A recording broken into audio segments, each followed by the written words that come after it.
बिस्मिल्लाहिर्रहमानिर्रहीम। अस्सलाम वालेकुम दोस्तों, नई वीडियो में खुश आमदेद। दोस्तों, भारत में दर्जी के कत्ल का भांडा फूट गया। भारत में मुसलमानों का कत्लेआम करने के लिए मोदी ने खुद दर्जी को कत्ल करवाया।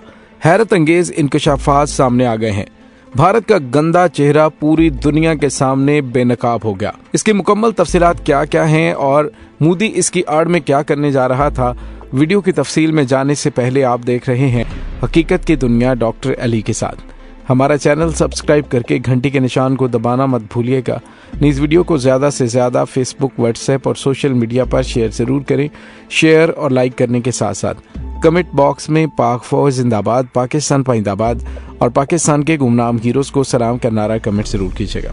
दोस्तों, 2 दिन भारत के इलाके उदयपुर में 2 मुसलमान नौजवानों की जानिब से नामुसे रिसालत के नाम पर एक हिंदू दर्जी का कत्ल पूरे भारत के अंदर शदीद तरीन कशीदगी का बायस बना। और दोस्तों, उसके बाद आपने देखा कि सोशल मीडिया पर उन्होंने न सिर्फ उसे कत्ल किया बल्कि उसके गर्दन काटने की वीडियो भी सोशल मीडिया पर उन्होंने जारी की, जिसको देखकर पूरे भारत के अंदर इंतहा पसंद हिंदुओं की जानिब से सख्त तरीन रद्द-ए-अमल आया। मुसलमानों को कत्ल करने और अपने मुल्क से निकाल बाहर करने की धमकियां दी गई और एहतजाजी मुजाहरे किए गए। पुलिस और नीम फौजी दस्तों को रियासत के अंदर अमनो अमान कायम करने के लिए बुला लिया गया, लेकिन दोस्तों इसके बावजूद भी काफी ज्यादा मसाइल खराब हुए। लेकिन अब सिर्फ चंद घंटों के बाद ही इस घनौने कत्ल की घनौनी साजिश बेनकाब हो गई है। जहां 200 कत्ल करने वाले कातिलों का ताल्लुक आरएसएस से निकला है। मोदी सरकार की एक और घनौनी चाल सामने आई है। मोदी सरकार पाकिस्तान और मुसलमानों के खिलाफ साजिश से बाज न आई। उदयपुर राजस्थान में तौहीन रिसालत सल्लल्लाहु अलैहि वसल्लम के नाम पर कत्ल के वाक़े के बाद इस बात के शवाहिद सामने आ रहे हैं कि दोनों कातिल आरएसएस की मुस्लिम शाख राष्ट्रीय मुस्लिम मंच के सरगर्म रुकन हैं। जिस तरह अजमल कसाब को मुंबई हमलों में इस्तेमाल किया गया, बिल्कुल उसी तरह इस वाक़े में दोनों मुसलमानों का इस्तेमाल किया गया है। कत्ल के बाद मोदी सरकार ने जिस तरह पाकिस्तान को इस वाक़े से जोड़ने की कोशिश की, इससे इस सारे ड्रामे में गहरी साजिश की बू आ रही है। दोस्तों, भारतीय मीडिया कातिल रियाज अत्तारी और गौस बख्श अत्तारी को पाकिस्तान में कायम इस्लामी ग्रुप और दाइश से जोड़ने की भरपूर कोशिश कर रहा है। कत्ल के बाद पोस्ट की गई वीडियो में दोनों कातिलों की तरफ से लगाए गए मखसूस नारे उसी स्क्रिप्ट का हिस्सा हैं, जिसके तहत इस वाक़े का रुख पाकिस्तान की तरफ मोड़ना है। भारत में ISIS मुस्लिम अक्सरियती रियासतों जैसे केरला, मगरबी उत्तर प्रदेश, गैर कानूनी भारतीय कब्जा शुदा कश्मीर और इंडिया की मशरकी साहिली रियासत में सरगर्म है। RSS अपनी झैली शाखें हैं जैसे राष्ट्रीय मुस्लिम मंच, राष्ट्रीय सिख संगत और राष्ट्रीय ईसाई मंच। ये तंजीमें RSS के नजरिए की तरवीज में मदद करती हैं। दोस्तों, दर्जी को कत्ल करने वाला रियाज भारत की हुक्मरान जमात BJP के प्रोग्रामों में शिरकत करता रहा है। उसकी कुछ तस्वीर भी सामने आई हैं। रियाज भाजपा से करीबी ताल्लुक रखता था। भाजपा अक़लियती विंग के प्रोग्रामों में उसकी आमदोरफ्त भी थी। मुल्जिम रियाज अत्तारी ने बाकायदा मंसूबा बंदी के तहत पाकिस्तान के खिलाफ साजिश रचाई। इसमें मोदी सरकार शामिल थी। रियाज की गाड़ी का रजिस्ट्रेशन नंबर मुंबई हमलों की तारीख से मिलता है। उसकी बाइक नंबर RJ27 AS 2611 था। इसी बाइक पर सवार होकर रियाज आया था।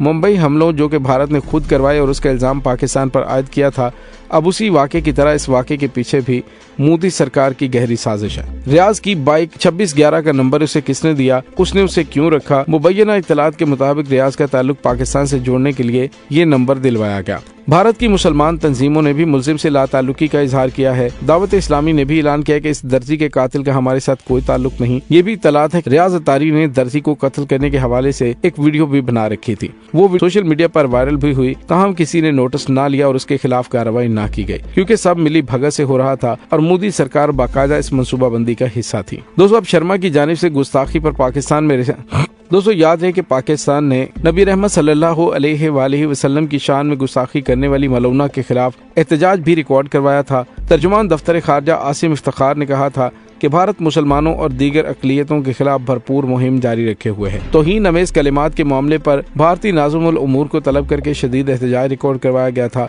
भारत किसी और को नहीं बल्कि अपने आप को ही बेवकूफ बना रहा है। दोस्तों, यहाँ पे आपको ये बताते चलें कि इस वक्त पूरी दुनिया के अंदर भारत का घनौना चेहरा बेनकाब हो चुका है। दर्जी के बेईमाना कत्ल के पीछे भारत की इंतहा पसंद मोदी सरकार के नाकाबिले तरदीद शवाहिद सामने आ चुके हैं। दोस्तों, आपको माजी के हवाले से बताता चलूं तो माजी में भी इंतहा पसंद हिंदुओं ने छत्तीसगढ़ में सिखों का कत्लेआम किया था और उसके बाद सदर बिल क्लिंटन ने अपने इक़्तिदार के बाद जब अपनी याददाश्तें लिखी तो उसमें उन्होंने इस बात का इजहार किया कि मैं अगर भारत ना जाता तो मासूम सिखों की तब जान ना जाती। यानी पूरी दुनिया को अच्छी तरह से अंदाजा है कि भारत की जानिब से इस तरह के हथकंडे इस्तेमाल किए जाते रहे हैं। इसी तरह से आप देखें तो समझौता एक्सप्रेस की बोगियों को आग लगाने और उसमें एक्सप्लोजिव रखने में भी अहम तरीन किरदार भारतीय हुकूमत का रहा है। कर्नल परोहत जो कि इस सारे मामले का मरकजी किरदार था, उसको गिरफ्तार भी कर लिया गया था। उसके बाद मुंबई हमलों की जब तहकीकात चल रही तो हेमंत करकरे जो कि इन्वेस्टिगेशन ऑफिसर था, उसको रास्ते से हटा दिया गया ताकि सबूत खत्म हो जाए। जबकि दूसरी जानिब आपने देखा कि पुलवामा वाला ड्रामा जिस तरह से किया गया,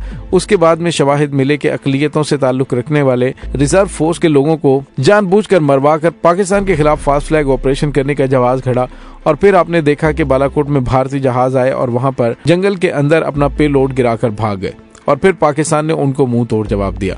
अब भी बिल्कुल इसी तरह से भारत की जानिब से किया जा रहा है कि जिस तरह से उन्होंने माजी में किया था। अभी भाजपा से ताल्लुक रखने वाले मुसलमान मंच के 2 लोगों से इस दर्जी का कत्ल करवा के उसके सबूत सामने लाकर पूरे भारत के अंदर आग लगा के मुसलमानों का कत्लेआम करने का घनौना मंसूबा तरतीब दिया गया। दोस्तों, इस वक्त सूरत हाल ये है कि इंतहा पसंद मोदी सरकार की जानिब से मुसलमानों के कत्ले आम का जवाब पैदा करने के लिए ये घनौना खेल रचाया गया। पहले भी आपने देखा कि भारतीय तारीख इस चीज से भरी पड़ी है कि इंतहा पसंदों की जानिब इस तरह के इकदाम उठाकर उसका इल्जाम मुसलमानों पे लगाकर मुसलमानों का कत्लेआम किया जाता है। दोस्तों, यहाँ पे आपको ये भी बताते चलें कि अभी तक भारत की इंतहा पसंद मोदी सरकार ने नूरपुर शर्मा को पार्टी से मुअत्तल तो कर दिया, लेकिन उसे सख्त तरीन VVIP सिक्योरिटी फराहम कर रखी है और उसके खिलाफ किसी किस्म का कोई कदम नहीं उठाया जा रहा।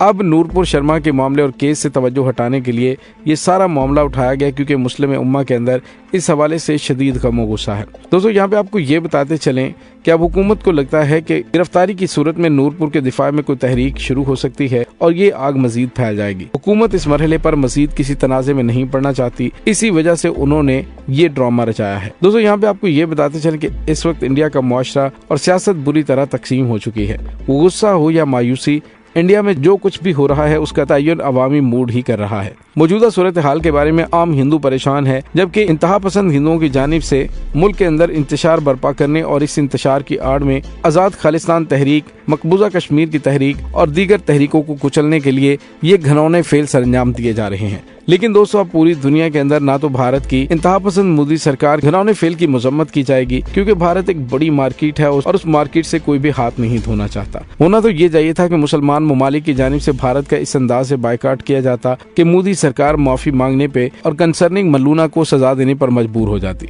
लेकिन उसने उल्टा उन ममालिक को धमकियां देनी शुरू कर दी और उन ममालिक की जानिब से कोई भी इक़दाम ना किया जा सका। दोस्तों, इस तमाम सूरत हाल के बारे में आपका क्या कहना है? कमेंट सेक्शन में अपने ख्यालात का इजहार जरूर कीजिएगा। इसके साथ ही डॉक्टर अली को इजाजत दीजिए। इंशाल्लाह बहुत जल्द मिलते हैं एक नई वीडियो में। तब तक के लिए अपना बहुत सारा ख्याल रखिएगा। पाक फौज जिंदाबाद, पाकिस्तान पाइंदाबाद, पाकिस्तान के गुमनाम हीरोज को सलाम। अल्लाह खुबारी।